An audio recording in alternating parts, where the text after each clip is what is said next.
कैसे हो आप लोग? All good. अच्छा, तो आज हम लोग स्टार्ट करने वाले हैं एथिक्स, है ना? Just give me a minute.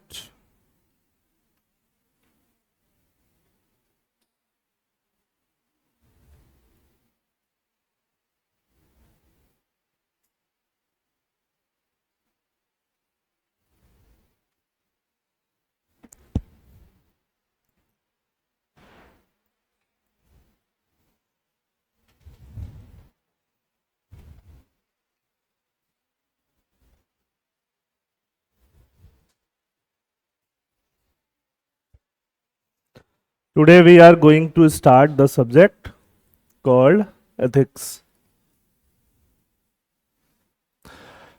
और जो लोग पहले आईआर पढ़ रहे थे, आईआर के पीडीएफ्स दो दो तीन तीन करके उनको मिलते रहेंगे in this weekend you will get the complete PDF, है ना? जो भी कंट्रीज रिलेशन है, आपको 3 कंट्रीज के मैंने नोट्स दिए हैं, उसके पहले वाले नोट्स होंगे आपके पास और बाकी नोट्स आपको मिल जाएंगे विद इन दिस वीक। दो दो कंट्री करके आज जैसे you will get the notes, उसमें आपको म्यांमार मिलेगा, श्रीलंका मिलेगा, है ना? वैसे ही करके आपको बाकी नोट्स भी मिल जाएंगे। So let's start with ethics. Ethics की खास बात क्या है? व्हाट इज द खास बात of ethics? Ethics is a separate paper all together. 250 marks का एक पेपर है ना? ये बेसिक्स तो आप ऑलरेडी जानते हो, ठीक है? 250 मार्क्स अकेले कैरी करता है, बी इट एनीवेयर, है ना? कोई भी सिविल सर्विसेज एग्जाम ले लो, be it UPSC, be it APSC, be it other PCS, हर जगह 250 मार्क्स का आपको क्या मिलेगा? एथिक्स मिलेगा। तो अब हम लोग बात करते हैं कि एथिक्स जो मिलेगा हमें, उसको एथिक्स को कैसे हमें प्रिपेयर करना है, कैसे पढ़ना है, कैसे तैयार करना है, सो दैट कि हम इसमें मैक्सिमम मार्क्स स्कोर कर सकें, है ना? और स्कोर करने के लिए हमें क्या चाहिए? What do we need to understand और to score more marks in ethics? तो इसमें 2-3 चीजें हैं। ऑब्वियसली पहले हमें जो देखना होगा कि एथिक्स का सिलेबस क्या कहता है, और सिलेबस को हमें 100% क्या करना होगा? कवर करना होगा, ठीक है? सिलेबस ऑब्वियसली जो भी सिलेबस में कीवर्ड्स हैं, जो भी सिलेबस में टॉपिक्स हैं, all those will be asked in your examination. जो भी मेंस होगा उसमें ये सारा कुछ पूछा जाएगा, कुछ भी छोड़ा नहीं जाएगा। तो वो चीज एक पहली चीज हो गई कि सिलेबस ऑब्वियसली आपका कवर होना चाहिए। और दूसरा चीज है एथिक्स की आपको अंडरस्टैंडिंग होनी चाहिए, है ना? आप पूरा पूरा सिलेबस अंडरस्टैंड करते हो, समझते हो। इसमें जो भी कीवर्ड्स आ रहे हैं, जो भी कॉन्सेप्ट आ रहे हैं, ये सारा कॉन्सेप्ट आप अपने रियल लाइफ से जोड़ के समझते हो, है ना? अंडरस्टैंडिंग आनी चाहिए कि you are able to understand, ठीक है? रिलेट आप कर पाओ, आप अपने रियल लाइफ से क्या कर पाओ? रिलेट कर पाओ कि रियल लाइफ में क्या हो रहा है, तो कैसे हो रहा है। You should be able to relate with ethics पूरा 100%। इसके अलावा और क्या करोगे आप एथिक्स में, है ना? इसके अलावा आपको एप्रोप्रिएट डेफिनेशंस पता हो कि डेफिनेशंस कैसे लिखने हैं, ठीक है? लिखने में सिर्फ रिलेट कर पाना काफी नहीं है। क्वेश्चन को समझने के लिए, टॉपिक को समझने के लिए आपको क्या लगेगी? अंडरस्टैंडिंग। बट जब आप आंसर लिखने जाओगे तो आपको क्या चाहिए? आपको डेफिनेशंस चाहिए, प्रॉपर डेफिनेशन चाहिए जो कि आप आंसर्स में लिख सको। उसमें जो समझा हुआ डेफिनेशन है वो बहुत ज्यादा काम नहीं आएगा, काम आएगा बट बहुत ज्यादा नहीं आएगा। उससे आपके मार्क्स अच्छे मिलेंगे, एक्सीलेंट में नहीं मिलेंगे। तो आपको डेफिनेशंस याद होने चाहिए, आपको कीवर्ड्स याद होने चाहिए, है ना? और इससे रिलेटेड अगर ये सारी चीजें अगर आपने याद कर ली, आपको उसके अलावा आपके पास एग्जाम्पल्स होने चाहिए। एग्जाम्पल्स होने चाहिए, एग्जाम्पल्स के बहुत सारे सोर्सेस हैं। एग्जाम्पल का सोर्स अपना हिस्ट्री भी है, एग्जाम्पल का सोर्स हमारे गवर्नमेंट के स्कीम्स भी हैं, एग्जाम्पल के सोर्स और रिसेंट में जो भी चीजें निकल के आ रही हैं करंट अफेयर्स में वो भी है। तो एग्जाम्पल्स कैसे लिखना है और क्या करना है, ये सारी चीजें मैं आपको बताऊंगा। तो अगर ये सारी चीजें कंप्लीट हैं, और लास्ट में एक चीज आता है केस स्टडी, और आप केस स्टडी अच्छे से लिख पाते हो। केस स्टडी के लिए कुछ अलग से पढ़ना नहीं होता है ना? 50% क्वेश्चन किससे आता है? केस स्टडी से आता है। 50% मतलब 120 मार्क्स ऑलमोस्ट आपका इससे आएगा, और 130 मार्क्स आपका आएगा थ्योरी पोर्शन से। ओवरऑल एथिक्स में जो आपके टोटल क्वेश्चंस रहेंगे वो थ्योरी क्वेश्चन से 10 मार्क्स के टोटल 13 क्वेश्चन रहेंगे, 10 marks each, total number of question will be 13। कई बार ऐसा होता है इसमें 10 मार्क्स की जगह एक 20 मार्क्स का बड़ा क्वेश्चन भी पूछ देते हैं, दैट इज उनके ऊपर है, एग्जाम पूछने वालों के ऊपर। और बाकी 20 मार्क्स के आपके 6 क्वेश्चन होंगे, 6 क्वेश्चन होंगे, और ये 6 क्वेश्चन पूरा पूरा क्या होगा, केस स्टडी होगा।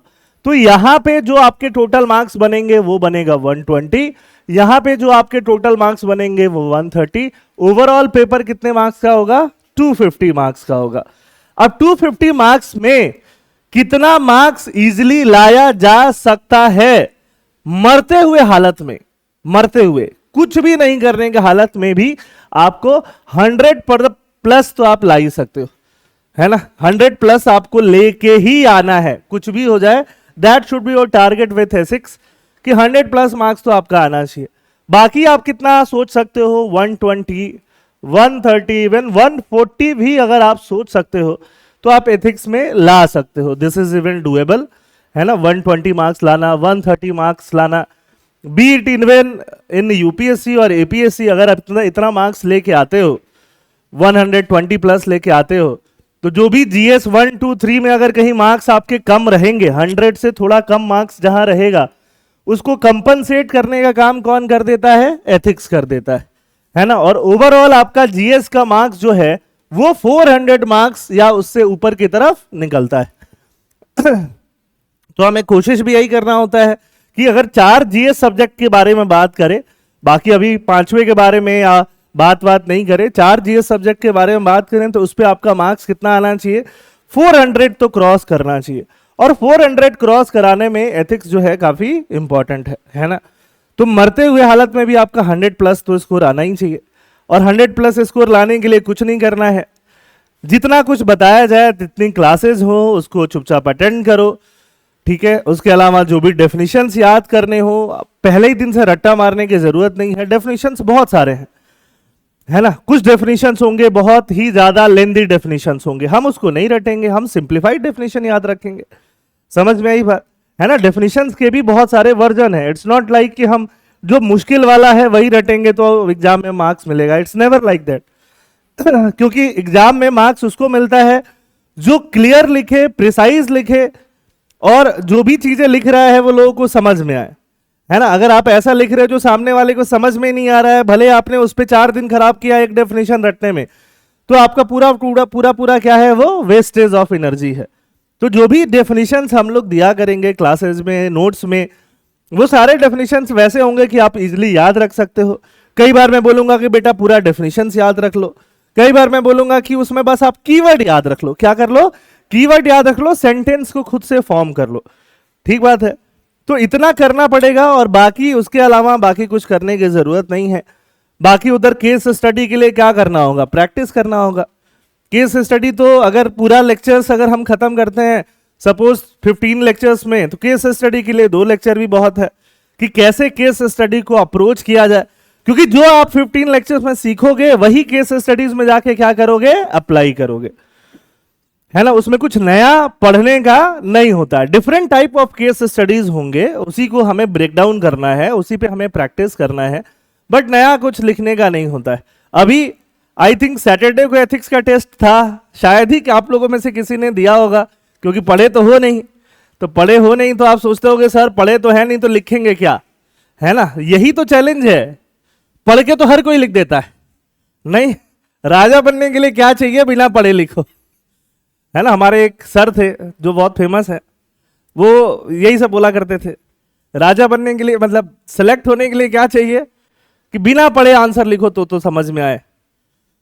लास्ट टाइम स्निग्धा बोल रही 99 आया था, तो फिर कम रह गया बेटा आपका मार्क्स, थोड़ा और बढ़ाइए, इस बार बढ़ेगा। विराज बोल रहे हैं IR what should be the best approach from our leaders, realism, idealism और ट्रांजैक्शनल डिप्लोमेसी। तो बेटा देखो, लॉन्ग टर्म में इट्स आइडियलिज्म, शॉर्ट टर्म में both realism and transactional diplomacy. Long term idealism pursue करना चाहिए क्योंकि लॉन्ग टर्म में वही काम आएगा, ठीक है। चलिए अब सिलेबस को हम डिकोड कर लेते हैं, लेट्स डिकोड द सिलेबस, कि सिलेबस में क्या क्या चीजें हैं, है ना। सिलेबस जब हम खोलते हैं एथिक्स का तो हमें मिलता है एसेंस ऑफ एथिक्स। एथिक्स का एसेंस क्या है? एथिक्स हो सकता है एक ऐसा वर्ड है जो आप लोगों ने बहुत बार सुना होगा, पहले सुना है क्या? हो सकता है किसी किसी के ग्रेजुएशन में एथिक्स पढ़ने के लिए भी आया होगा। आप में से किसी के ग्रेजुएशन में एथिक्स पढ़ने के लिए था क्या? नहीं था। अच्छा, जब मैं इंजीनियरिंग कर रहा था तो मेरे फर्स्ट ईयर में एथिक्स पढ़ने के लिए था, है ना। फर्स्ट ईयर में इंजीनियरिंग एथिक्स पढ़ने के लिए था, क्योंकि जब आप इंजीनियर बनोगे आपको एथिकल इंजीनियर बनना है। कैसा इंजीनियर बनना है? एथिकल इंजीनियर बनना है। फर्स्ट ईयर में एथिक्स पढ़ने के लिए था।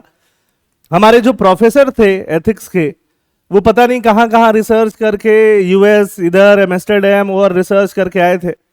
उस समय उनका एज जो था अर्ली 40s में था, है ना। एथिक्स के डिपार्टमेंट में वो इकलौते प्रोफेसर थे, है ना, क्योंकि एक ही क्लास लेना होता है, वो भी फर्स्ट ईयर में। सेकंड थर्ड फाइनल ईयर में कुछ काम है नहीं, है ना। फर्स्ट ईयर में एक पेपर है एथिक्स जो उनको पढ़ाना होता है। और जब आके वो यहां से बोलते थे फर्स्ट, यहां से, है ना, रो से, तो वहां पे भी सुनाई नहीं देता था। समझ में आ रही बात? तो इस तरह से हमने एथिक्स पढ़ा था कॉलेज में। और फिर उसके बाद पता नहीं क्या पढ़ा क्या लिखा, बट 90% सर ने स्कोर दिया था, ठीक है। और बाकी लोगों को भी अच्छा, जिनका खराब आया था उनका 80s में आया था, मेरा मीडियम आया था तो 90s में आया था, जिनका अच्छा आया था उनका 100% आया था। 100% मतलब सीजीपीए में बात करें तो 10 आया था, 10 आउट ऑफ 10 इन एथिक्स। मेरा 9 आउट ऑफ 10 था एथिक्स में। तो उस समय तो लग रहा था कि बताओ कि एथिक्स का ई भी नहीं आता है और मार्क्स आ गया, क्योंकि सर की बातें जब वहां तक नहीं पहुंच रही थी तो यहां तक कैसे पहुंचेंगी? फिर उनके मटेरियल से क्या रटे क्या लिखे कुछ नहीं पता। समझ में आई बात? पेज भर के आए थे एकदम बस। बट क्योंकि उनको भी ये समझ में आ रहा था कोई पढ़ नहीं रहा है, कोई पढ़ा नहीं रहा है। मल्टी डिसिप्लिनरी अप्रोच तभी हम लोग बोलते हैं चाहिए होता है। और यहां पे जब आप सिविल सर्विसेज की प्रिपरेशन करते हो, सिविल सर्विसेज में 2013 में एथिक्स का पेपर ऐड किया गया था, है ना, यूपीएससी में। बाद में अभी एपीएससी ने जब अपना पैटर्न बदला है तो इधर एथिक्स का पेपर क्या किया है? ऐड किया है। और एथिक्स में खास बात यह है कि पेपर ऐड तो हो गया, बट इसका एथिक्स का एग्जाम लेने के पीछे क्या पर्पस है? पर्पस यह है कि अगर आप एक सिविल सर्वेंट बनते हो तो सिविल सर्वेंट बनते हो तो इससे रिलेटेड जो भी कीवर्ड्स हैं, इससे रिलेटेड जो भी डिलेमास हैं, उसका आपको नॉलेज रहे। आपको प्रैक्टिकल लाइफ में बहुत कुछ, आ जाओ, आपको प्रैक्टिकल लाइफ में बहुत कुछ फेस करना पड़ेगा। जब भी आप ऑफिसर बनोगे तो बहुत सारे सिचुएशन अराइज होंगे, है ना। एक सिचुएशन अराइज होगा कि जहां पे लगेगा कि जो लॉ बोल रहा है, लॉ कुछ और बोल रहा है, आपकी अंतरात्मा कुछ और बोल रही है। आपको क्या करना चाहिए, है ना? लॉ की बात माने कि अपने मन की माने? ठीक है, कभी लगेगा कि यार लॉ कुछ और कह रहा है, रूल्स कुछ और कह रहे हैं, हमारे सुपीरियर कुछ और कह रहे हैं कि नहीं ऐसे मत करो वैसे करो, फिर किसकी बात माने? समझ में आई बात? कभी लगेगा कि चलो ये दोस्त है, इसको इस स्कीम का फायदा दे देते हैं, है ना। फिर जो स्कीम्स है उसके एलिजिबिलिटी में तुम्हारा दोस्त या फैमिली मेंबर जो भी है वो नहीं आता, बट लूप होल है। क्या है? Loop hole. वहां का फायदा उठा के आप दे सकते हो, आप पे कोई उंगली नहीं उठाएगा। तब आपको लगेगा कि अच्छा अब लूप होल है तो फिर क्या करना चाहिए? फैमिली मेंबर या फ्रेंड है उसको फायदा देना चाहिए कि नहीं देना चाहिए? समझ में आई बात? तो डेली जो भी कॉन्फ्लिक्ट आपके लाइफ में राइज हो रहे हैं, जो भी डिसीजन मेकिंग आपको करना पड़ रहा है, that decision making is very challenging. It's not a very easy task. Day to day life में जब आप ऑफिसर बनने के बाद डिसीजन मेकिंग करोगे, दो कम्युनिटी आई आपस में लड़ गई, now what should be your approach? क्या करना होगा आपको? कोई आके पेड़ काट रहा है कि चलो अब यहां से रास्ता बनाएंगे, now what should be your approach? है ना, किसी ने आके रास्ते पे एक छोटा सा मंदिर बना दिया नया, या छोटा सा मजार बना दिया नया, अब आप क्या करोगे? What should be your approach? तो ये डे टू डे लाइफ में ऐसे प्रॉब्लम्स आते ही रहेंगे, और वो प्रॉब्लम्स टैकल करने के लिए आपको क्या अप्रोच लेना है, किन प्रिंसिपल्स को फॉलो करना है, सही या गलत का फैसला कैसे करना है, राइट एंड रॉन्ग कैसे समझ में आएगा, वो सब चीज आपको कौन बताएगा? एथिक्स बताएगा। समझ में आई बात? आप अंदर से भले ही कितने खराब हो, बट तब भी आप एथिक्स में अच्छा मार्क्स स्कोर कर सकते हो। अंडरस्टैंडिंग और नॉलेज वाली बात है। तो ये बात नहीं समझो कि सर मैं तो अंदर से बहुत खराब हूं, मेरे क्या एथिक्स में मार्क्स आएंगे, है ना, मैं तो अपने दोस्तों को धोखा दे देता हूं, क्या मेरे एथिक्स में मार्क्स आएंगे? आएंगे बेटा, बिल्कुल आएंगे।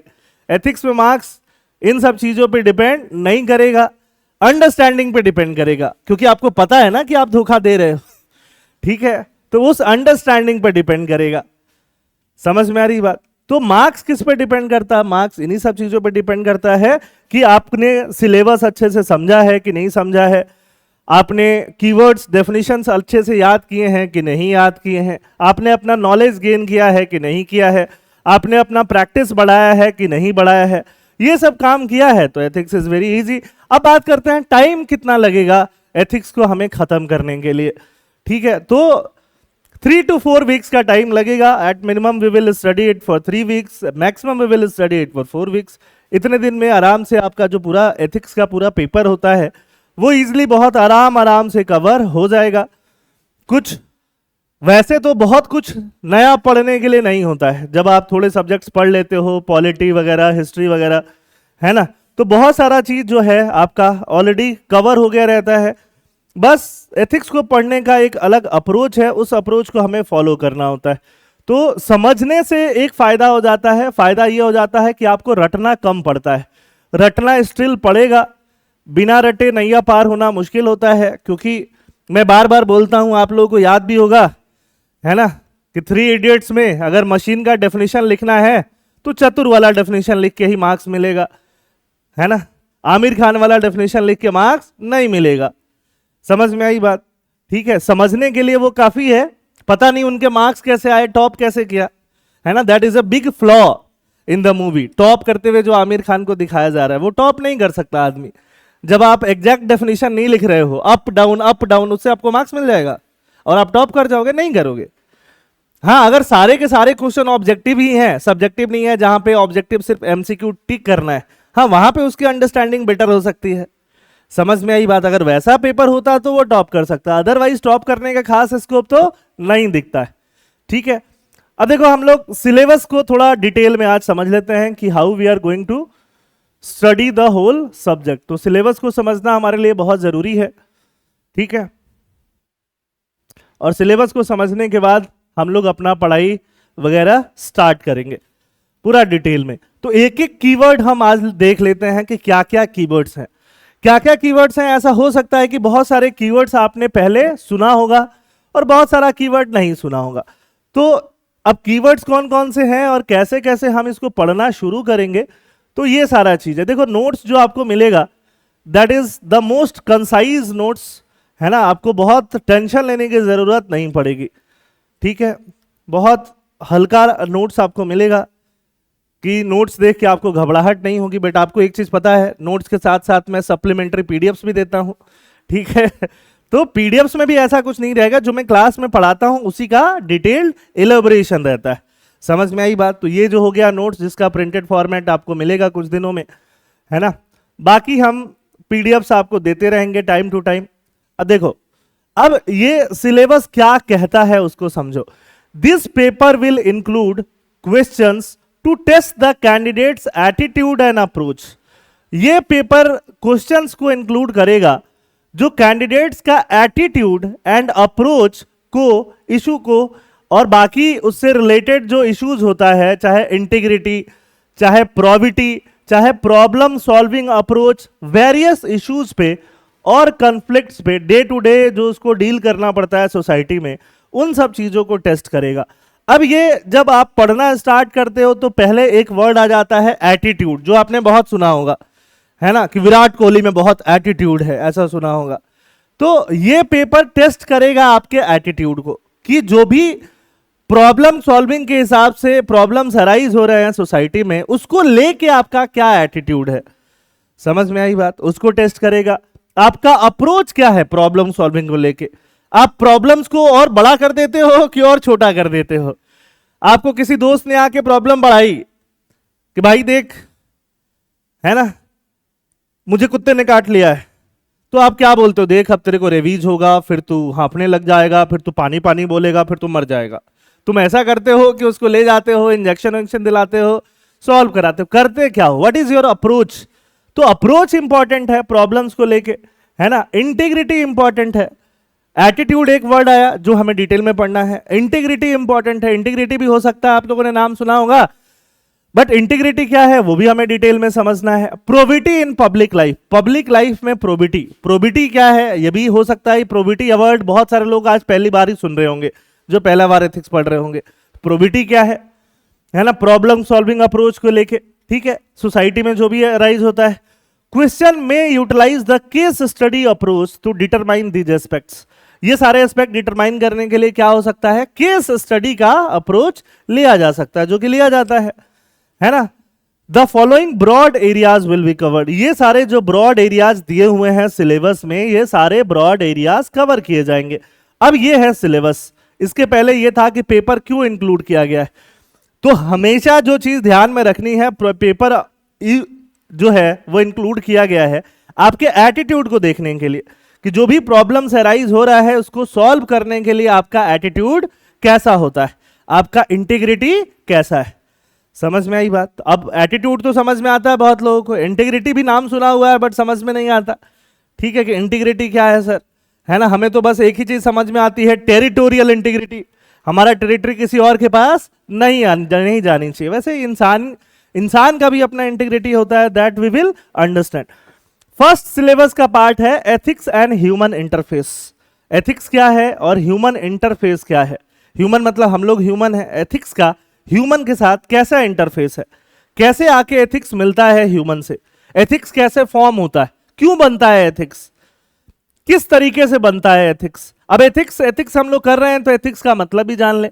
एथिक्स का मतलब होता है राइट और रॉन्ग, है ना, कि गलत क्या है और सही क्या है, उसके बारे में सोचना, इसको हम क्या बोलते हैं, एथिक्स बोलते हैं। सर गलत सही के बारे में सोचना, समझ में आई बात, ठीक है, गलत सही के बारे में सोचना। फॉर एग्जाम्पल, अब जैसे तुम हो, है ना, तुमने क्या किया, अपनी दोस्ती को बहुत ज्यादा सुपीरियोरिटी दिया, है ना, तो तुम्हारे लिए वो एक सही चीज है कि दोस्ती या पर्सनल रिलेशन जो भी है वो लाइफ में सबसे ज्यादा क्या है, इंपॉर्टेंट है, ठीक है, वो भी सही गलत का एक पैरामीटर हो सकता है।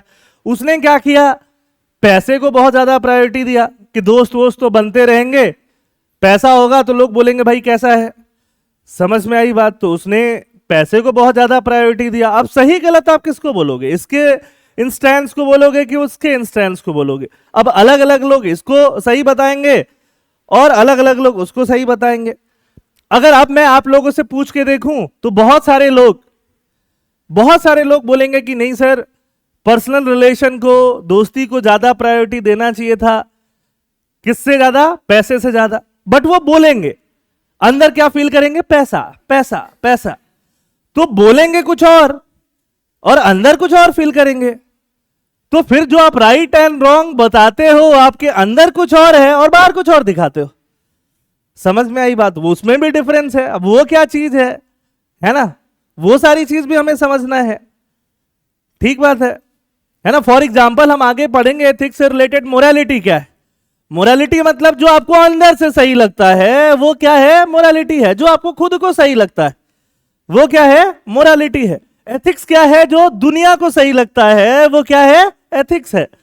तो आपने दुनिया को सही लगाने के लिए बोल दिया कि नहीं, I value the personal relation the most, but अंदर से आपको पता है कि आप किस चीज की वैल्यू ज्यादा कर रहे हो, पैसे की वैल्यू ज्यादा कर रहे हो, ठीक है। बाहर जब आप निकलते हो तो सज धज के निकलते हो, कपड़े उपड़े मस्त पहन के निकलते हो, ठीक है ना, शर्ट पहन के निकले हो, आराम से जीन्स पहन के निकले हो।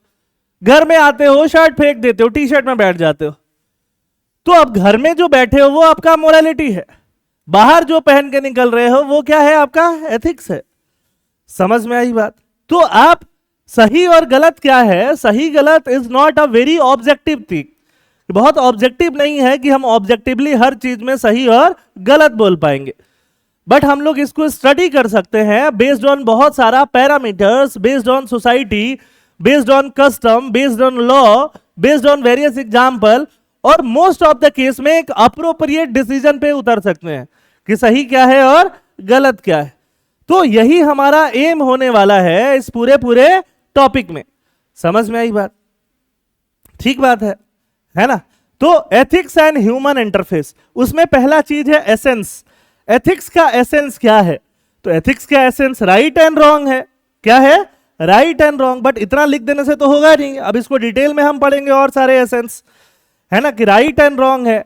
जो भी सोसाइटी में गलत चीजें दिख रही हैं उनको ठीक करना है, उनको इवॉल्व कराना है, सोसाइटी को स्टैटिक नहीं रखना है। कैसे नहीं रखना है? स्टैटिक। फॉर एग्जाम्पल, अगर आप मॉडर्न हिस्ट्री पढ़ चुके हो या नहीं भी पढ़े हो तो यू ऑल नो अबाउट सती प्रथा। जानते हो कि नहीं जानते हो? तो जब सती प्रथा होता था उस टाइम पे चले जाओ अपने दिमाग को लेके, तो उस समय सारे लोग अगर सती प्रथा करते थे उनको वही सही लगता था कि नहीं लगता था? तो उस टाइम के लिए उनको वही चीज एथिकल लगती थी। क्या लगती थी? एथिकल। कुछ लोगों को अंदर से खराब लगता होगा कि नहीं नहीं इसको जिंदा जला देना गलत है, उनकी मोरालिटी कुछ और कहती होगी, बट पब्लिक में कुछ और कहते होंगे। समझ में आ रही बात? है ना? ठीक है, पब्लिक में आके कुछ और कह रहे हैं, तो उनका एथिक्स अलग है, उनका मोरालिटी अलग है। धीरे धीरे कुछ वैसे लोग जिनके अंदर का जो मोरालिटी है वही एथिक्स बन के निकल रहा है, वैसे लोग जब स्टैंड लेना स्टार्ट किए, बाकी लोगों को काउंटर किया, तो सती प्रथा क्या कराया गया? बंद कराया गया सोसाइटी में। फिर धीरे धीरे उस पर लॉ भी बनाया गया। क्या बनाया गया? लॉ। अब आप देखते हो लॉ अलग चीज है। समझ में आई बात? सती प्रथा अलग चीज है और लॉ अलग चीज है ना? लॉ बनने के बाद भी क्या सती प्रथा इंस्टेंट अगले दिन से बैन हो गया था? नहीं हो गया था, तब भी बहुत सालों तक कंटिन्यू हुआ होगा, है ना? 10 साल 20 साल 50 साल तब भी सती प्रथा कंटिन्यू हुआ होगा। आ रही बात समझ में? तो हमें यह समझना होगा कि एथिक्स का एसेंस क्या है, एथिक्स का डिटर्मिनेंट्स क्या है। डिटर्मिनेंट्स मतलब एथिक्स कैसे डिटरमाइन होता है सही गलत। आपको सही गलत किसने बताया?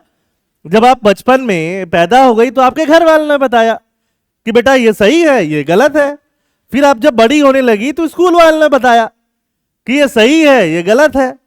फिर दोस्तों ने कुछ और बताया कि नहीं नहीं ये नहीं सही है वो सही है। समझ में आई बात? फिर आपने टीवी देखा, वहां कुछ और सही लगा आपको कि नहीं नहीं वो नहीं सही है ये सही है।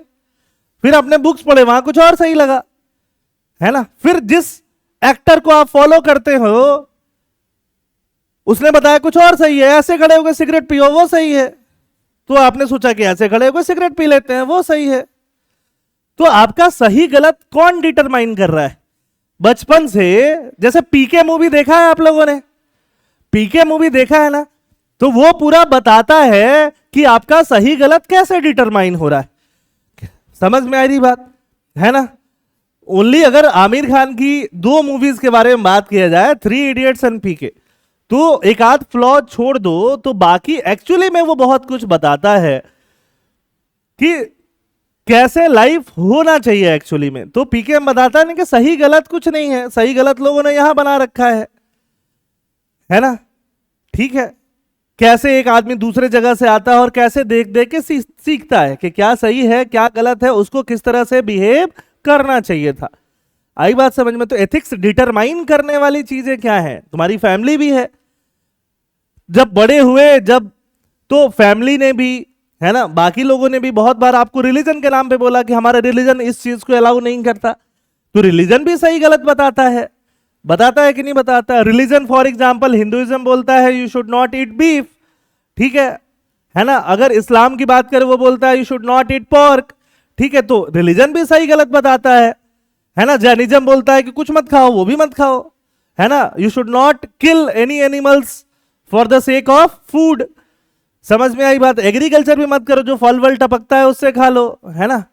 तो हर रिलीजन अपने आप में सही गलत की अलग चीजें बताता है। तो आपका जो सही गलत है, आपका जो एथिक्स है, वो डिटरमाइन कहां से हो रहा है? वो बहुत जगह से डिटरमाइन हो रहा है ना? आपके मन में जो आज बना हुआ है कि ये सही है ये गलत है, उसको डिटरमाइन करने के पीछे बहुत सारे फैक्टर्स लगे हुए हैं।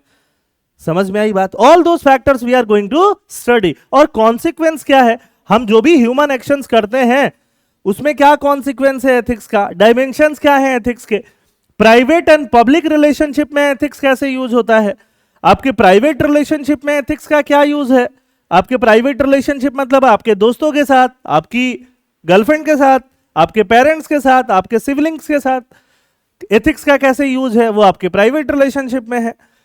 जब आप ऑफिसर बनोगे, नहीं इतना मुस्कुराने की जरूरत नहीं थी इसमें, जब आप ऑफिसर बनोगे तो ऑफिसर बनोगे, पब्लिक रिलेशन में जाओगे, पब्लिक रिलेशन में आपका एथिक्स कैसे एक्शन लेगा कि आपको बाकी आने वाले लोगों से कैसे डील करना है, जो आपके ऑफिस में आते हैं, जो आपके ऑफिस में सुपीरियर हैं आपसे, जो आपके ऑफिस में इंफीरियर हैं आपसे।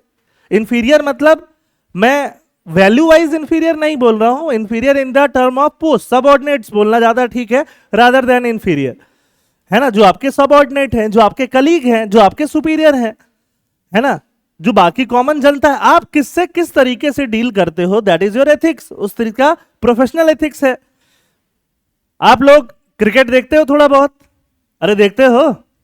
क्या आप लोगों ने राहुल द्रविड़ का नाम सुना हुआ है? कितने लोगों ने राहुल द्रविड़ का नाम सुना हुआ है? Raise your hand. ऑलमोस्ट काफी लोगों ने। आपने नहीं सुना हुआ है बेटा, राहुल द्रविड़ का नाम नहीं सुना हुआ है, ठीक बात है। देखो इसीलिए पढ़ाई के अलावा और भी अवेयरनेस जरूरी है। अब राहुल द्रविड़ के बारे में बोला जाता है ना, देखो वैसे तो क्रिकेट जब वो खेलते थे तो ही वाज कैप्टन ऑल्सो, है ना, इंडिया T20 वर्ल्ड कप जीता तो he was coach also at one time. Test cricket में उन्होंने बहुत रन बनाए हैं, टेस्ट क्रिकेट में उन्होंने बहुत इंडिया को जिताया है, वनडे में भी जिताया है। बट जब आईपीएल होता, आईपीएल का नाम तो सुनी हुई हो, तो जब आईपीएल होता है, आईपीएल में बड़े बड़े मालिक होते हैं, है ना, अभी देखते होगे कोई मालिक किसी को डांट दिया, ऋषभ पंत को कोई डांट दे रहा है, कोई केएल राहुल को डांट दे रहा है ना, अंबानी जैसे मालिक हैं, शाहरुख खान है, और भी बड़े बड़े मालिक हैं, प्लेयर्स को डांटते रहते हैं। समझ में आई बात, है ना। और जब राहुल द्रविड़ आईपीएल खेलते थे और जब कैप्टन थे तब भी और नहीं थे तब भी, या कोच में थे या सपोर्टिंग स्टाफ थे या कुछ भी थे, कुछ भी थे, तो जिस तरह से वो मालिक को ट्रीट करते थे कि ये मेरे टीम का मालिक है, उसी तरीके से जो अपने टीम का सबसे लोअर लेवल का स्टाफ है उसको सेम तरीके से ट्रीट करते थे, उसको भी इतना ही रिस्पेक्ट देते थे और उसको भी इतना ही रिस्पेक्ट देते थे, है ना। उनका एटीट्यूड, उनका टोन, उनका बात करने का तरीका बाकी लोगों से वो इंसान देख के चेंज होता नहीं था। समझ में आ रही बात, है ना। जब वो अंडर 19 टीम के कोच थे तो अंडर 19 टीम ने वर्ल्ड कप जीता 2017 में, जिसका कैप्टन जो था, कैप्टन का नाम था पृथ्वी शॉ। नाम सुना आप लोगों ने? कितने लोगों ने पृथ्वी शॉ का नाम सुना है? Raise your hand. अच्छा, और उसका वाइस कैप्टन था शुभमन गिल। शुभमन गिल का कितने लोगों ने नाम सुना है? काफी लोगों ने सुना है। तो कैप्टन का नाम नहीं सुना, वाइस कैप्टन का नाम सुना, उस पर बाद में आते हैं। तो जब वो वर्ल्ड कप जीता इंडिया ने, अंडर 19 ईयर से कम वाले प्लेयर्स थे उसमें, है ना, तो राहुल द्रविड़ को बहुत पैसा मिल रहा था बीसीसीआई, इंडियन क्रिकेट बोर्ड की तरफ से कि भाई तुम 2.5 करोड़ ले लो, तुमने वर्ल्ड कप जिता दिया। और बाकी जो तुम्हारे साथ स्टाफ हैं, जो कोई मसाज करता है ना, प्लेयर्स थक के आते हैं तो कोई पानी देता है, कोई ट्रीटमेंट करता है, उनको कितना? 10-10 लाख। तो उसने बोला मुझे 2.5 करोड़, इनको 10-10 लाख, ऐसा क्यों? ये भी दिन रात लगे हुए हैं उसी काम में, मैं भी उसी काम में लगा हुआ हूं, है ना। इधर I will take the money जो कि सबको इक्वली बट रहा हो, और या तो मैं लूंगा ही नहीं।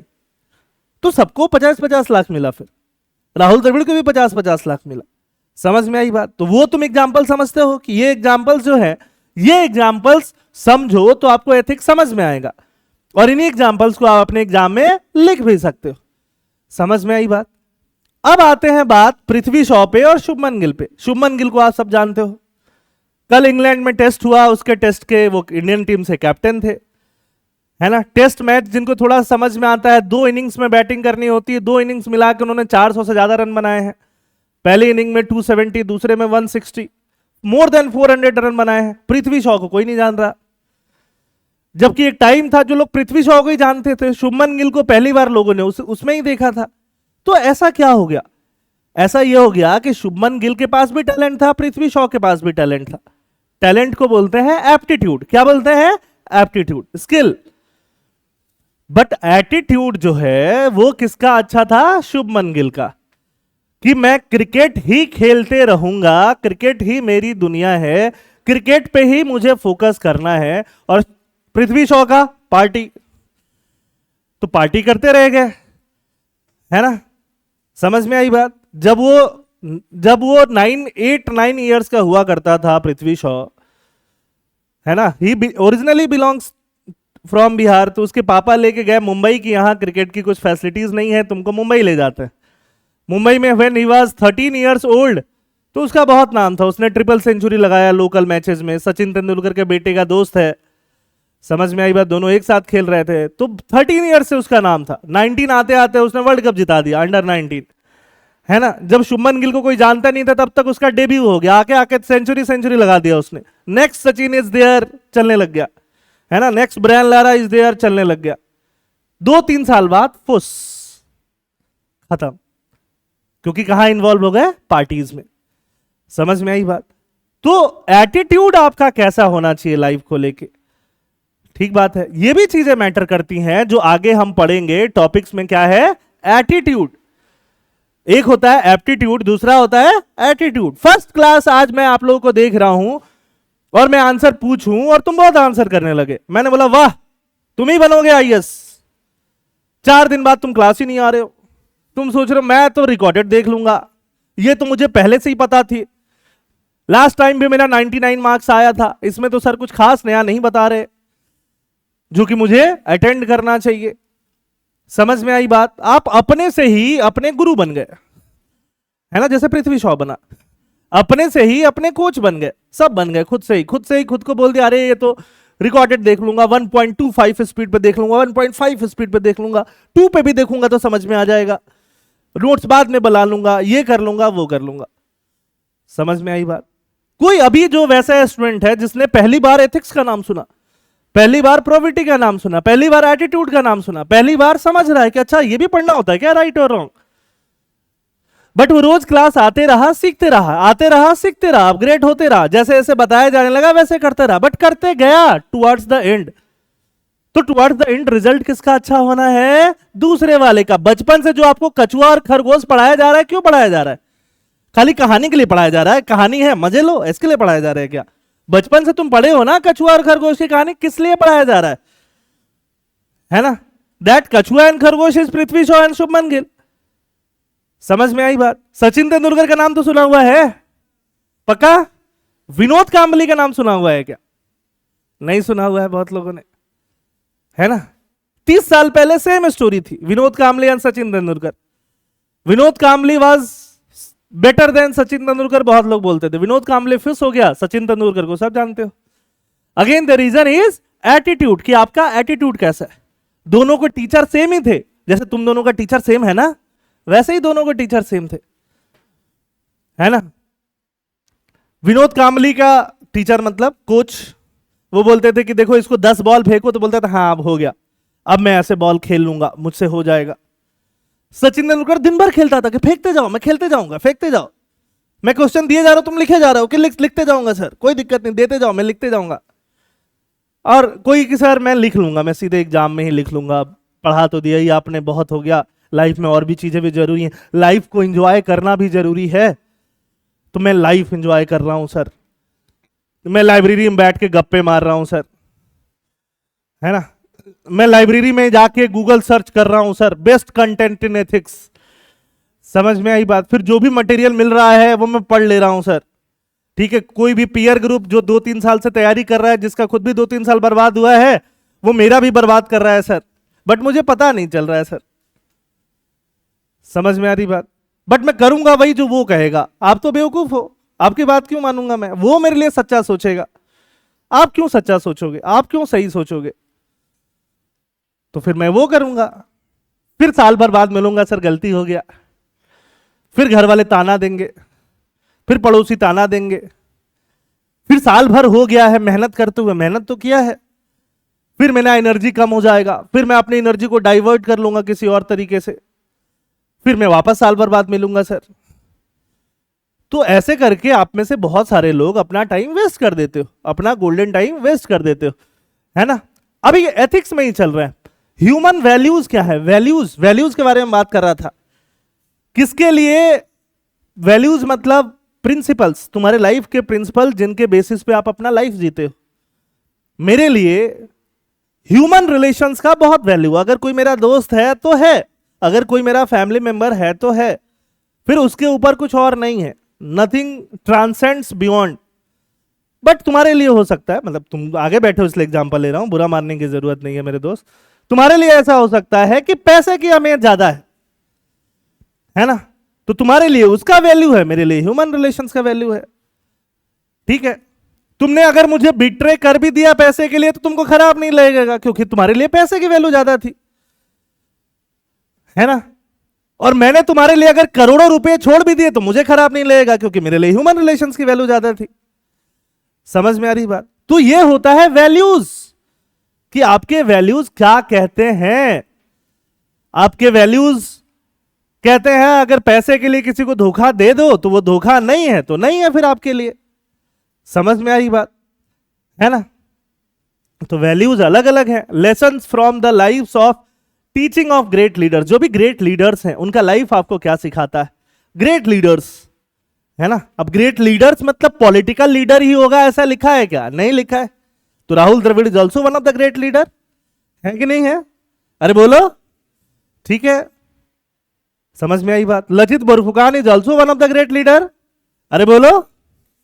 वीरूवाला राभाई is also one of the greatest leader, बताओ, है ना। समझ में आ रही बात। Doctor Ambedkar is also one of the greatest leader, बोलो। Buddha is also one of the greatest leader, बताओ। Gandhi is also, Mahatma Gandhi is also one of the greatest, Gandhi बहुत सारे है ना। Mahatma Gandhi is also one of the greatest leader, बताओ। समझ में आ रही बात, है ना। तो जब हम लीडर्स की लाइफ और उनकी टीचिंग से हम क्या सीखते हैं और उसको एथिक्स में कैसे डालते हैं। रिफॉर्मर्स एंड एडमिनिस्ट्रेटर्स, बहुत सारे रिफॉर्मर्स भी हैं। रिफॉर्मर्स, राजा राम मोहन राय रिफॉर्मर हैं कि नहीं है, बोलो। समझ में आई बात, हिस्ट्री पढ़ लिया है ना। एडमिनिस्ट्रेटर्स भी हैं, एडमिनिस्ट्रेटर्स मतलब बड़े अच्छे अच्छे ऑफिसर्स जिन्होंने लाइफ में कुछ इंपैक्ट दिया है। आप लोगों ने टीएन सेशन का नाम सुना है क्या? Have you heard about TN session? बोलो, नहीं सुना हुआ है, वाह। इलेक्शन का नाम सुना हुआ है क्या? इलेक्शन क्या होता है डेमोक्रेसी का इंटीग्रल। चतुर अभी नहीं बनना है, अभी बताओ इलेक्शन क्या होता है। इलेक्शन वही होता है जहां वोट डालने जाते हैं, सरकार बनाते हैं, नहीं।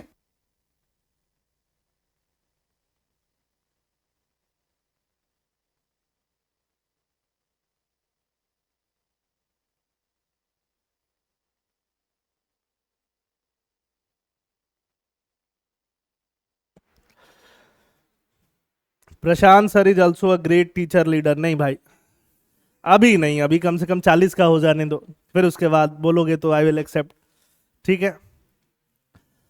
तो ethics, reformers and administrator, administrator में आते हैं तो have you heard about TN session? नहीं, कुछ लोगों ने सुना है, बाकी लोगों ने नहीं। इलेक्शंस जो हैं वो इलेक्शन कमीशन ऑफ इंडिया थे, chief election commission of India थे 1990s में, है ना। तो वो टाइम था। वैसे तो हम लोग डेमोक्रेसी हैं बहुत साल से। इंडिया में पहला इलेक्शन कब हुआ था आजादी के बाद? 52 में, है ना। तो इलेक्शंस होते रहे 52, 57, 5-5 साल पे इलेक्शन होते गए। सेंटर में इलेक्शन होते गए, स्टेट्स में इलेक्शन होते गए। इलेक्शंस कंडक्ट कराने के लिए इलेक्शन कमीशन है, इलेक्शन कमीशन के अंदर इलेक्शन कमिश्नर होते गया, इलेक्शन कमीशन ऑफ इंडिया, है ना। तो बाद में जाके 90s तक इलेक्शन हो रहे थे, बट कई जगह पे बूथ कैप्चरिंग हो जा रही थी। बूथ कैप्चरिंग समझते हो, है ना। इलेक्शन से पहले कैसे था, ऐसा ठप्पा लगाना था। समझ में आई बात, ठप्पा लगाया, अब वहां पे 10 गुंडे पहुंच गए किसी एक पार्टी के, चलो बाकी लोग निकलो। कितने लोग हो? 1000, चलो जाओ। अब 1000 के 1000 उन्होंने वोट लगा दिया, किस पे? अपनी पार्टी पे लगा दिया, उनकी पार्टी जीत गई। बूथ कैप्चरिंग हो गया, पैसे देके, पावर से रिगिंग हो गया, कुछ हो गया। ये बड़ा कॉमन फिनोमेना था। समझ में आई बात। बट जब TN session became the administrator, election commission of India, तो उसने पूरे इलेक्शन सिस्टम को हिला के रख दिया। उसने मतलब उन्होंने, फीलिंग को समझना, ठीक है। पूरे इलेक्शन सिस्टम को हिला के रख दिया, है ना। इलेक्शंस को ऐसे ब्रेक डाउन किया कि उनके लिए मैनेज करना बहुत आसान हो जाए, है ना। कई बार अगर उनको लगा कि एक साथ इतने जगह पे इलेक्शन पॉसिबल नहीं है, या पॉसिबल है तो उसमें फोर्सेज यूज नहीं हो पाएगा, उन्होंने कम कम जगह पे इलेक्शन कराया। समझ में आई बात। नंबर ऑफ वो सब बढ़ा दिए, ड्यूरेशंस बढ़ा दिए, नंबर ऑफ फेजेस बढ़ा दिए इलेक्शन के, ठीक है। और बोलते थे कि I eat politicians in the breakfast. Breakfast में मैं किसको खाता हूं? पॉलिटिशियन को। तो ये बोलने की वजह से अच्छे एडमिनिस्ट्रेटर नहीं हो गए, समझ में आई बात? बट एक्चुअली उन्होंने इंडिया के इलेक्शंस को गोल्ड स्टैंडर्ड बनाया। कैसा बनाया? गोल्ड स्टैंडर्ड, है ना, कि इलेक्शन बस एक इलेक्शन वाली बात नहीं रह जाए कि हाँ 5 साल में इलेक्शन करा लो, वैसी बात नहीं रह जाए। वाकई में लोग जो वोट दे रहे हैं, लोग जो पावर एक्सरसाइज करना चाहते हैं, लोगों को वो पावर एक्सरसाइज हो पाए, उसके लिए वो इलेक्शन शुरू हो गया। समझ में आ रही बात, है ना? तो ये टीएन शेषन ने कराया। तो TN Seshan is one of the great administrator. अब टीएन शेषन का ऐसा रोल था कि जब वो रिटायर हुए, he was a senior IAS officer, जब रिटायर हुए तो रिटायरमेंट तक उनको बहुत कोई नहीं जानता था। बहुत कोई नहीं जानता था मतलब कि बहुत ग्रेट अचीवमेंट हो उनके, ऐसा भी नहीं था। ठीक बात है। बहुत करप्ट थे, ऐसा भी नहीं था, करप्शन वाली चीजें भी नहीं थी। और बहुत ग्रेट, बहुत अच्छा काम करके, बहुत कुछ तोड़ू काम करके आए हों, वैसा भी नहीं था, है ना। सिंपली जैसा एक काम होता है, अपना पूरा कार्यकाल अच्छे से खत्म करके आए थे। बट जैसे ही उनको इलेक्शन कमीशन का पावर मिला, अब बीइंग एन आईएएस ऑफिसर क्या हो, बीइंग एन आईएएस ऑफिसर आपके ऊपर 50 लोग हैं, मतलब जो मिनिस्टर्स कह रहे हैं आपको वैसे करना है, उनकी पॉलिसीज को क्या करना है, इंप्लीमेंट करना है। बट जब आप इलेक्शन कमीशन ऑफ इंडिया बन जाते हो तो आपके पास कॉन्स्टिट्यूशनल पावर आ जाती है। आर्टिकल 324 आपके अंदर ऐसे घुस जाता है। समझ में आई बात? आपको लगने लगता है कि मैं ही तो भगवान हूं, फिर आपके ऊपर प्राइम मिनिस्टर और कोई भी मिनिस्टर कुछ कर नहीं पाता है। You have constitutional power. जब उनको लग गया कि आई हैव दैट पावर, कि जब मेरा कोई कुछ बिगाड़ नहीं पाएगा, है ना, तो he use that power for the benefit of the nation, for the benefit of the society, for the benefit of the democracy. समझ में आई बात? क्योंकि जब कोई आईएएस, मतलब प्रैक्टिकल चीज बता रहा हूं, जब कोई आईएएस ऑफिसर ऐसा लगता है बहुत स्ट्रिक्ट है, बहुत वैसा है, उसके अगर चर्चे हैं, उसको गवर्नमेंट क्यों इलेक्शन कमीशन के पोस्ट पे बिठाएगी? नहीं बिठाएगी। समझ में आ रही बात, है ना। आज के टाइम पे क्या है, 1-2 साल पहले से कॉन्स्टिट्यूशन में अमेंड करके अब गवर्नमेंट के अलावा लीडर ऑफ ऑपोजिशन मिलके किसको चुनेंगे? इलेक्शन कमीशन को चुनेंगे। बट लीडर ऑफ ऑपोजिशन को भी तो कभी गवर्नमेंट में आना है। वो लोग क्यों मिलके बहुत टफ इंसान को इलेक्शन कमीशन के पोस्ट पे बिठाएंगे जहां पे उनकी एक ना चले? नहीं बिठाएंगे। He was a very neutral kind of person. बाद में क्या हो गए, बहुत एग्रेसिव हो गए। समझ में आई बात? Aggressive by his work, aggressive not by any other means. ठीक बात है। ऐसे सैकड़ों एडमिनिस्ट्रेटर हो सकते हैं जिनका एग्जाम्पल हम लोग लिख सकते हैं डे टू डे लाइफ में। ये तो एक बहुत फेमस पर्सनालिटीज की बात मैंने बताई है। समझ में आई बात? बहुत सारे एडमिनिस्ट्रेटर जिन्होंने बॉन्डेड लेबर कहीं पे खत्म किया, है ना, जिन्होंने कहीं पे इन्वायरमेंट बचा लिया, जहां पे जिन्होंने कहीं लोगों ने कुछ डिजास्टर में बहुत अच्छा काम किया, बहुत लोगों की जान बचा ली, जिसने बहुत अच्छे से पॉलिसीज इंप्लीमेंट करके बहुत सारे पुअर लोगों को पुअर होने से मुक्ति दिला दी। बहुत सारा केस हम लोग यहाँ पे लेके आ सकते हैं। समझ में आई बात? तो जो भी एडमिनिस्ट्रेटर हैं इंडिया के, पुराने एडमिनिस्ट्रेटर्स भी और वर्किंग एडमिनिस्ट्रेटर्स भी, उनके हमको क्या लिखने हैं? एग्जाम्पल लिखने हैं। आ रही बात समझ में? रोल ऑफ फैमिली सोसाइटी, उससे तो हम लोग स्टार्ट ही कर रहे थे। बचपन में तुम्हारी रोल फैमिली में, सॉरी, तुम्हारे एथिक्स डिटरमाइन करने में किसका रोल था? फैमिली का था, सोसाइटी का था, और एजुकेशनल इंस्टीट्यूट का था, स्कूल का, कॉलेजेस का। हमें तो कोई एजुकेशनल इंस्टीट्यूट मानता नहीं है, हमें मतलब कोचिंग्स को। समझ में आई बात? बस उसका भी रोल रहेगा, ऑब्वियस बात है कि तुम्हारे अंदर क्या वैल्यूज होनी चाहिए। समझ में आ रही बात? एटीट्यूड क्या है? एटीट्यूड मतलब content, structure, function and its influence and relation with thought and behaviour. आपका एटीट्यूड क्या है? आपके एटीट्यूड के हिसाब से आपका थॉट होता है, आपके एटीट्यूड के हिसाब से आपका बिहेवियर होता है ना। एक विकेट गिरता है, विराट कोहली चिल्लाने लगती है, तो वो क्या है? एटीट्यूड है। डरने की जरूरत नहीं, है ना। ऐसा सोए हुए रहते हो ना तुम लोग, थोड़ा जगाने के लिए करना पड़ता है। तो एक वो एटीट्यूड होता है। और किसी का एटीट्यूड है विकेट गिरा ऐसे ही है, नहीं गिरा तब भी वैसे ही है। समझ में आई बात? तो आपका बिहेवियर कौन डिटरमाइन करता है? आपका एटीट्यूड डिटरमाइन कर रहा है कि आपको कैसे बिहेव करना चाहिए। ठीक है ना। अब बिहेवियर बहुत सारा चीज है। रास्ते में आपने एक्सीडेंट देखा, तो एक तो आपने एक्सीडेंट देखा और आपको लगा है एक्सीडेंट होते रहता है, आप चले गए। फिर एक तो आपने एक्सीडेंट देखा और देखते हुए हाँ एक्सीडेंट तो होते रहते हैं, फिर आप चले गए। फिर आपने एक्सीडेंट देखा, बोला ओह एक्सीडेंट हो गया, फिर आप चले गए। ये सब क्या है? आपके बिहेवियर से तो है, different shades of your behaviour. अलग अलग इंसान का अलग अलग बिहेवियर होगा। मैं ये नहीं बोल रहा हूं कि आप ही का सारा बिहेवियर है। कोई ये बोलेगा एक्सीडेंट हो रहा है ना, अच्छे से बाइक नहीं चलाते ये लोग, दारू पी के चलाते हैं, समझ में आई बात, चला गया। कोई बोला कि अच्छा एक्सीडेंट होता रहता है, चलो चलो चलो, चला गया। कोई बोला ओहो एक्सीडेंट हो गया, चला गया। फिर कोई रुका, देखा अच्छा एक्सीडेंट हो गया, बड़ा दुख हुआ होगा बेचारे को, बहुत चोट लगी होगी, है ना, घर वालों का क्या होगा, घर वाले तो परेशान होंगे, तब भी चला गया वो। ठीक है ये सब सोचा, बट सोचा कि हाँ मुझे जल्दी जाना है, मुझे काम है, चला गया। एक ने एक्सीडेंट देखा, फटाफट दौड़ के गया, उसको उठाया, पानी वानी पिलाया, एम्बुलेंस बुलाई, जो करना था किया। समझ में आई बात? ठीक है, वो भी एक्सीडेंट हो गया, उसका भी एक अपना एटीट्यूड हो गया। तो ये सारे चीज क्या है, ये पांचों, ये 5 और 6 जो भी चीज बता रहे हैं वो क्या है? आपका एटीट्यूड है। समझ में आ रही बात? पहले, और एटीट्यूड में बहुत सारी चीजों का रोल होता है। एटीट्यूड में, है ना, कैसे आप इन्फ्लुएंस होते हो, कैसे आपका थॉट और बिहेवियर रिफ्लेक्ट होता है, वो सारी चीजें एटीट्यूड में आ जाती हैं। पहले इंडिया के लॉ में था कि अगर कोई एक्सीडेंट हो गया और एक्सीडेंट वाले को कोई हॉस्पिटल लेके जाता है तो उसको ही बिठा लिया कि नहीं बताओ एक्सीडेंट कैसे हुआ, तुमने तो नहीं कर दिया। समझ में आई बात? 50 क्वेश्चन, उसी से 2 दिन वही बैठा हुआ, अरे उसको किसी काम से जाना था। समझ में आई बात? 2 दिन तुम उसको बिठा लोगे, वो अपना हैरेसमेंट नहीं चाहता है, ठीक है, वो उसकी हेल्प करना तो चाहता है बट अपना हैरेसमेंट भी नहीं चाहता है ना।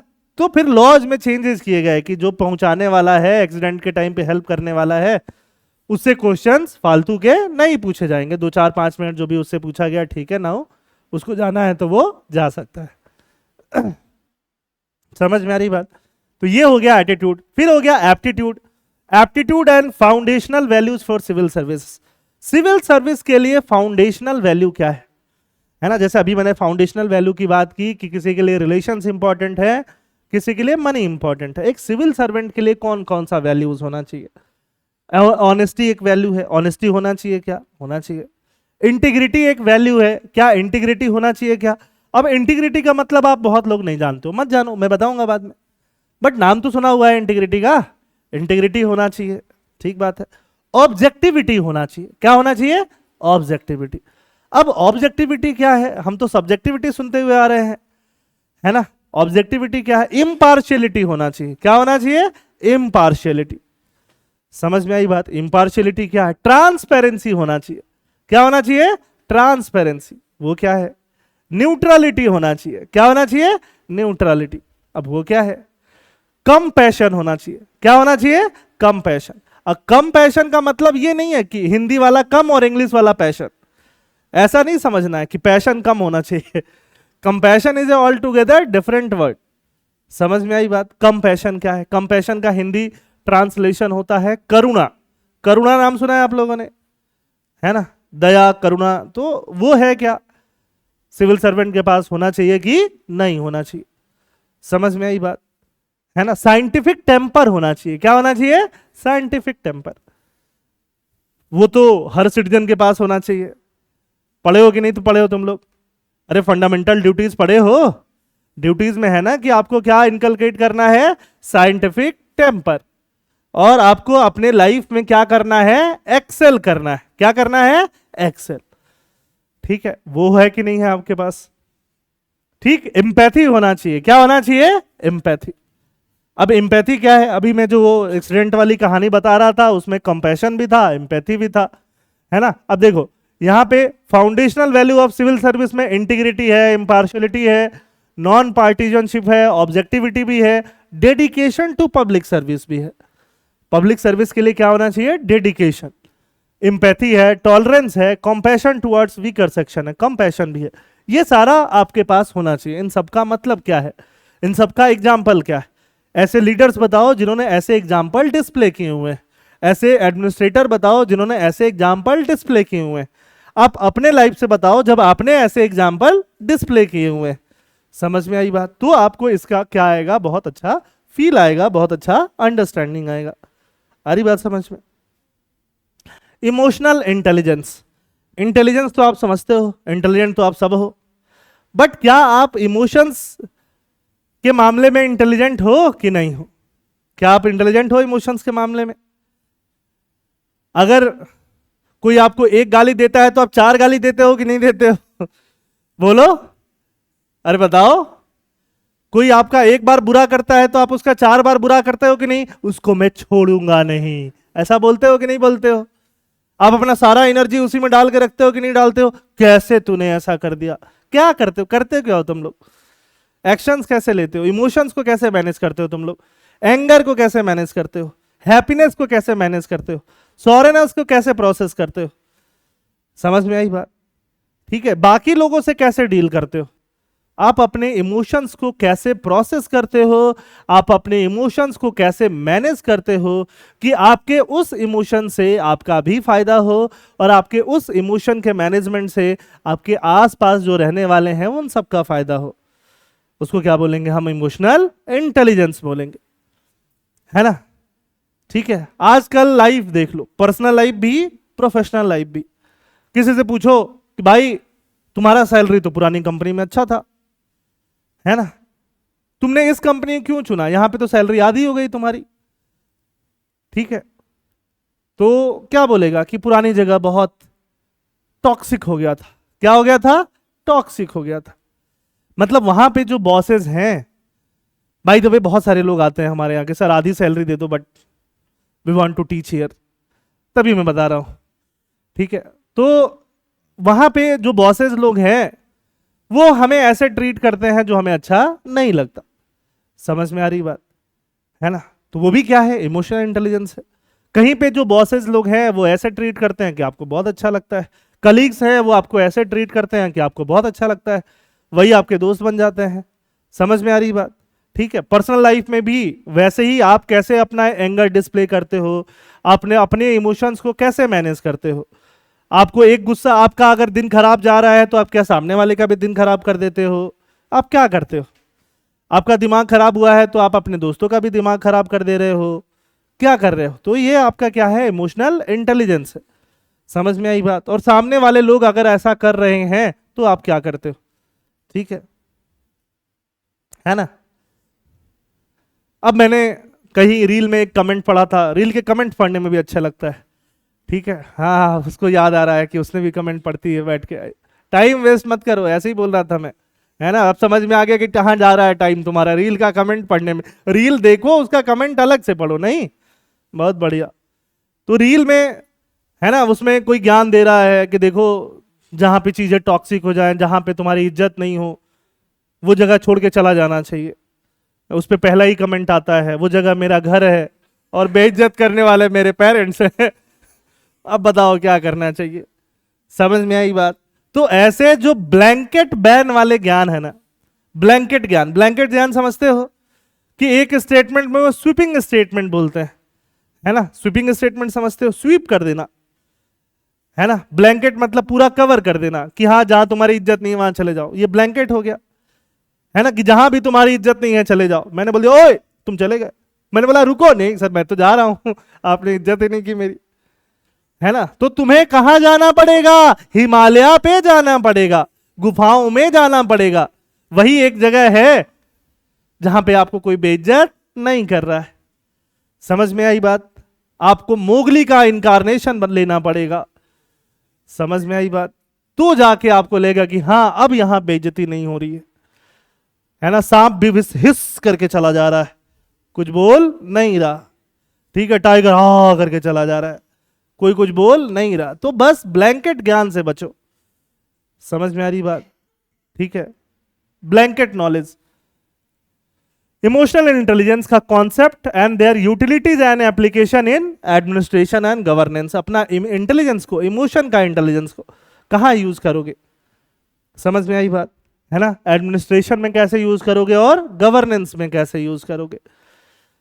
ठीक है, ऑब्वियस बात है, मैंने जो 2 एग्जांपल लिए, पृथ्वी शॉ, शुभमन गिल, किसमें इमोशनल इंटेलिजेंस ज्यादा होगा? शुभमन गिल में। 10 साल पहले जाके बताओ किसमें टैलेंट ज्यादा था? पृथ्वी शॉ में। तुम लोग नहीं देखो, मैं देखा हूं, तो that's why I can say. समझ में आई बात, है ना? Shubman Gill was not even closer, दूर दूर तक नहीं था। किसमें इंटेलिजेंस, किसमें वो स्किल ज्यादा था? पृथ्वी शॉ में। बट आगे कौन गया? शुभमन गिल। तो इसका मतलब आपको लाइफ में आगे ले जाने के लिए आपके एटीट्यूड का, आपके इमोशनल इंटेलिजेंस का रोल क्या है? बहुत ज्यादा है, रादर देन आपका नॉलेज, रादर देन आपका स्किल। समझ में आई बात? सिर्फ नॉलेज और स्किल आपको आगे लेके लाइफ में नहीं जा सकते। आपको इमोशनली क्या होना पड़ेगा? Very very intelligent. When I say intelligent, I do not mean tough. Emotionally tough होने के लिए नहीं बोल रहा हूं।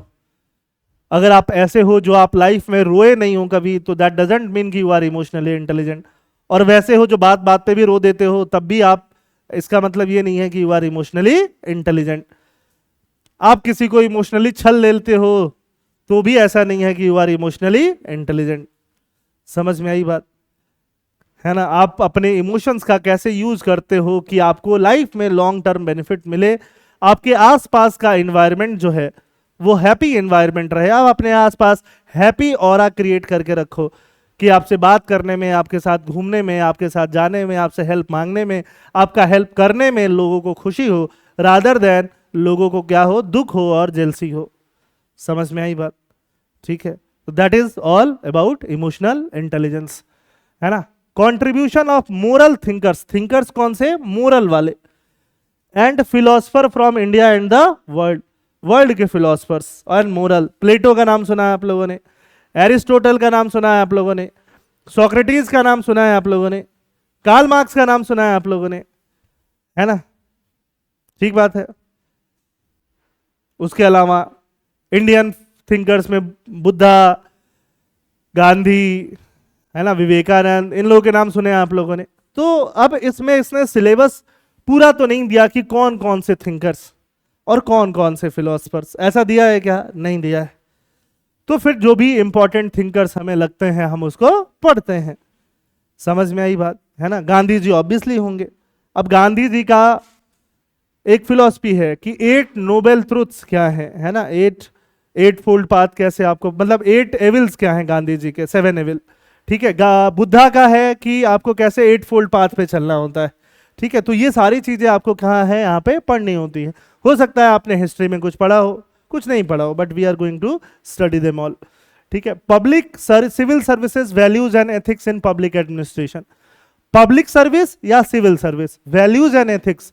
पब्लिक एडमिनिस्ट्रेशन में उन वैल्यूज और एथिक्स को कैसे यूज करने वाले हो आप, जो ऊपर वैल्यूज और एथिक्स, एम्पैथी, टॉलरेंस, कंपैशन, ये सब हम पढ़ रहे थे। कैसे आप प्रॉब्लम से डील करोगे, कैसे आप डिलेमाज से डील करोगे। डिलेमाज मतलब एक तरफ आपको लॉ इंप्लीमेंट करना है, दूसरी तरफ आपका दोस्त है जिसने अभी अभी ट्रैफिक तोड़ा है, ट्रैफिक तोड़ के आपको कॉल किया है कि भाई बचा लो, सामने वाले 100 रुपये मांग रहे हैं। ठीक है, आपने बोला कि पुलिस वाले को फोन दो, पुलिस वाले को बोला 500 मांग, 400 मुझे भेज दे। समझ में आ रही बात? तो आप कैसे डील करते हो, तो वो भी आपके ऊपर है, उन डिलेमास का।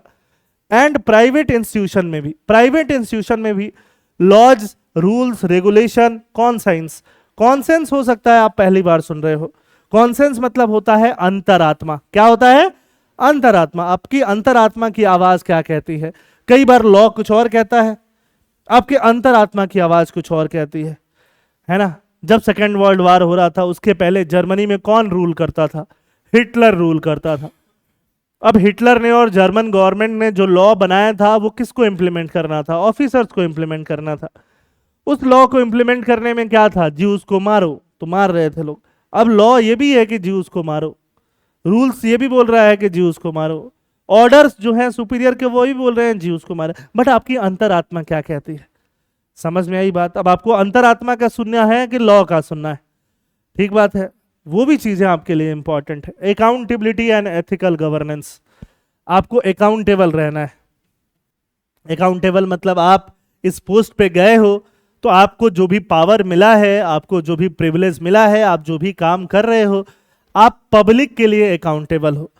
अकाउंटेबल समझते हो? अकाउंट्स, अकाउंट से आता है अकाउंटेबल। आप उनको बताओगे कि ये काम मैं क्यों कर रहा हूं, आप उनको बताओगे कि ये काम करके क्या फायदा है। समझ में आई बात? ठीक है, ये काम क्यों किया जा रहा है, अगर यहाँ रोड बनाया जा रहा है तो क्यों बनाया जा रहा है, इससे क्या फायदा होने वाला है। ठीक है, अगर ये रोड टाइम से नहीं बना तो क्यों नहीं बना, है ना? ठीक बात है। तो ये अकाउंटेबिलिटी आता है। एथिकल गवर्नेंस, गवर्नेंस आपने पढ़ा होगा, पढ़ा है क्या? कुछ लोगों ने पढ़ा होगा, बाकी लोगों ने नहीं पढ़ा होगा, तो कोई बात नहीं। गवर्नेंस क्या है? गवर्नेंस के बाद गुड गवर्नेंस क्या है? गुड गवर्नेंस के बाद एथिकल गवर्नेंस क्या है? Strengthening of ethical and moral values in governance, governance में एथिकल और मोरल वैल्यूज कैसे लेके आना है? प्रोविटी इन गवर्नेंस क्या है ना? इसमें करप्शन आ जाएगा, सिटीजन चार्टर आ जाएगा, वर्क कल्चर आ जाएगा, है ना? वर्क कल्चर समझते हो ना? ठीक है, वर्क कल्चर जैसे एक तरफ पुलिस है, इंडियन पुलिस, और एक तरफ इंडियन आर्मी है, किसका वर्क कल्चर आपको ज्यादा अच्छा लगता है? आपने मूवीज देखे होंगे, इंडियन आर्मी से भी रिलेटेड देखे होंगे, पुलिस से भी रिलेटेड देखे होंगे, है ना? पुलिस से रिलेटेड मूवी क्या देखते हो बताओ? कि ऐसे एक दरोगा जी बैठे हुए हैं, ऐसे मुंह में पान खा रहे हैं, है ना? कोई भी मूवी देख लो फिर, है ना? ठीक है, फिर उसमें क्या दिखाया जाता है? गाली गलौज, करप्शंस, ये सारी चीजें दिखाई जाती हैं। ठीक बात है। फिर आप आर्मी से रिलेटेड मूवी देखते हो, क्या देखते हो? सोल्जर दौड़ते हुए आ रहे हैं, है ना? ठीक है, वहां सिविलियन को प्रोटेक्ट कर रहे हैं अपनी जान पे खेल के। समझ में आ रही बात?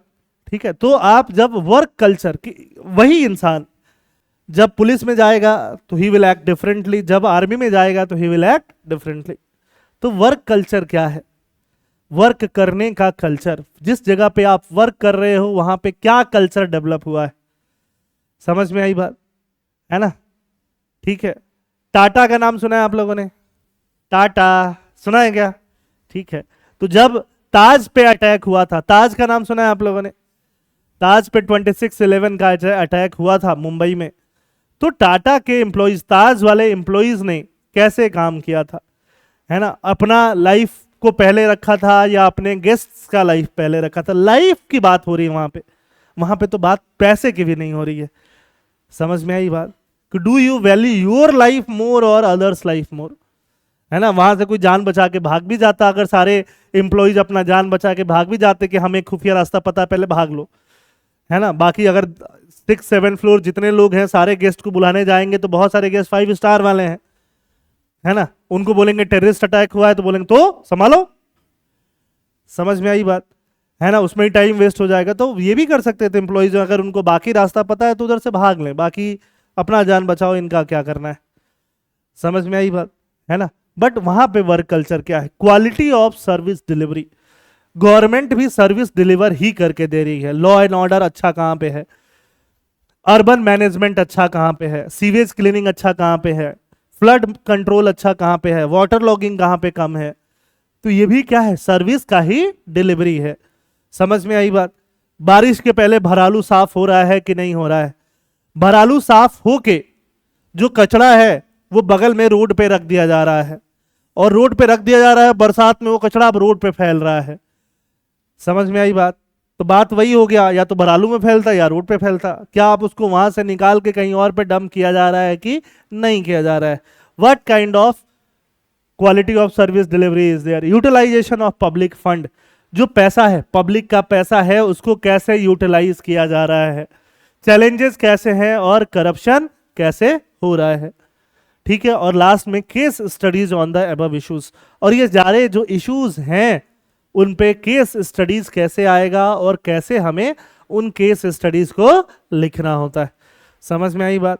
तो इसमें मान लो 5-6 कीवर्ड्स ऐसे होंगे जो आपको पता नहीं होगा या अच्छे से पता नहीं होगा, प्रोविटी वगैरह, कंपैशन वगैरह, बाकी तो आपको समझ में आ ही होगा। अरे आया है ना? अरे बोलो, हो गया एथिक्स खत्म। समझ में आई बात? यही तो था, और क्या था? 5-6 कीवर्ड का डेफिनेशन पढ़ लो, खत्म हो गया।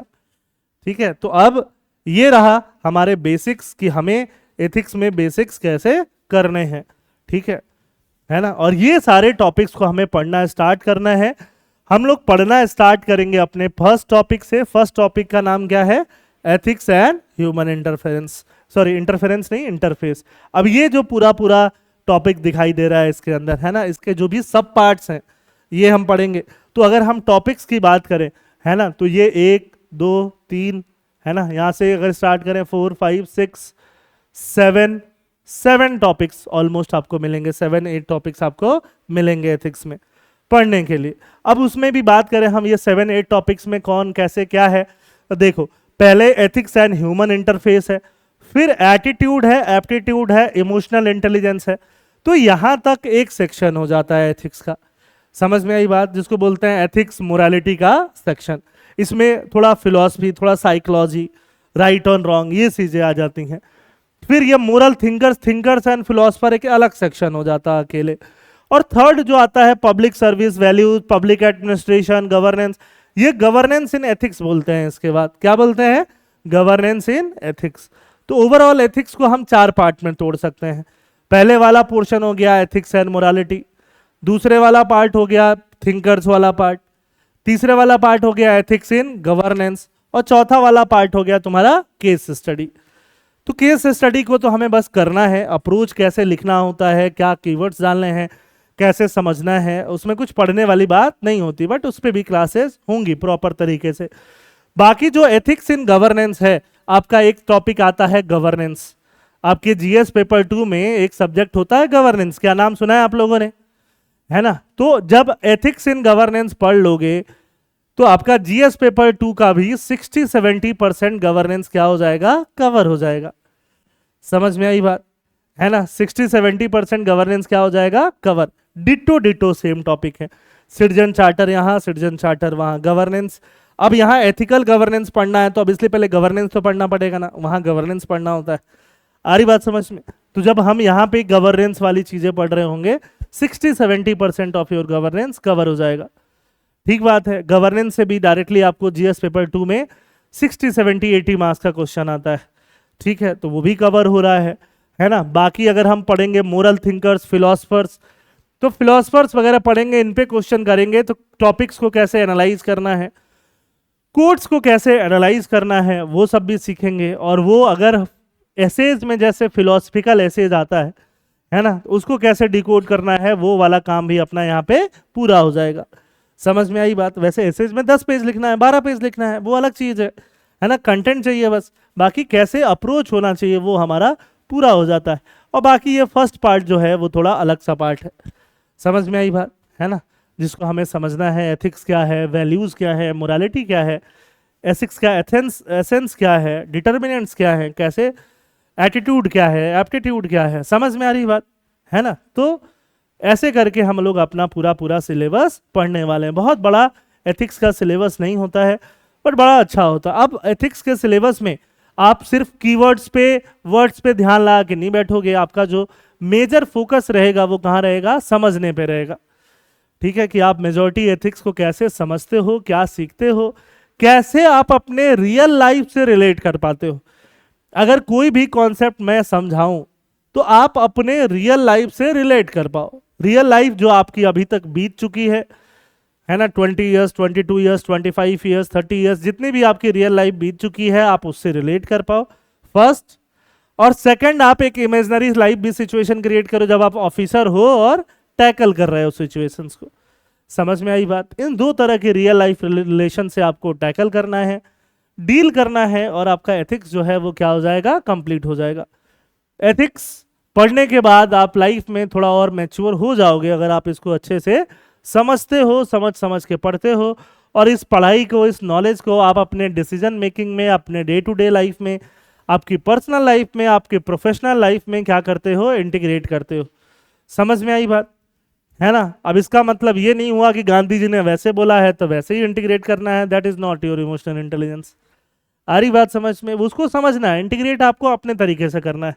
There is no one size fits all approach, कि एक ही अप्रोच है वो सबके लाइफ में फिट हो जाएगा। समझ में आई बात? हर किसी के लाइफ में अलग अलग सिचुएशन, अलग अलग चीजें क्या होंगी? फिट होंगी। तो अलग अलग तरीके से हमें क्या करना है? टैकल करना है। अब आपको इससे रिलेटेड कुछ डाउट वगैरह है तो पूछ लो, फिर हम पढ़ना स्टार्ट करेंगे। ठीक है?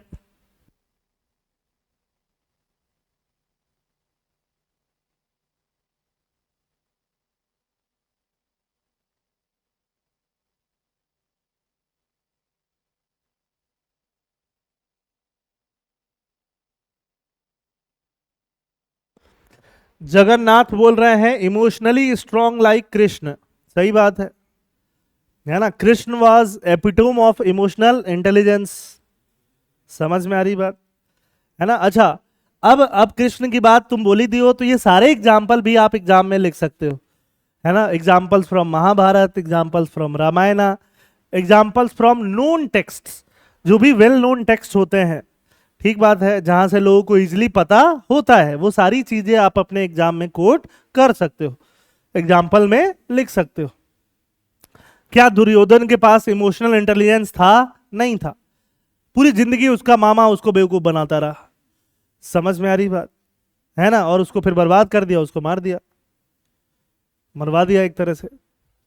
तो इमोशनल इंटेलिजेंस होना आपके लाइफ में क्या है, बड़ा मैटर करता है, ठीक बात है ना। वो चीज भी आप वहां पे मेंशन कर सकते हो, ठीक है। उसके भी सारे एग्जांपल्स आप वहां पे मेंशन कर सकते हो, सब कुछ फ्रॉम महाभारता, फ्रॉम रामायणा, है ना, एवरीथिंग यू कैन मेंशन, ठीक बात है। मैं जब पहली बार मेंस दे रहा था, मेरे एथिक्स में अच्छे मार्क्स आए, है ना। एक और मेरे साथ जो कैंडिडेट थी जिसके बहुत अच्छे मार्क्स आए एथिक्स में, सी गॉट टॉप 10 रैंक।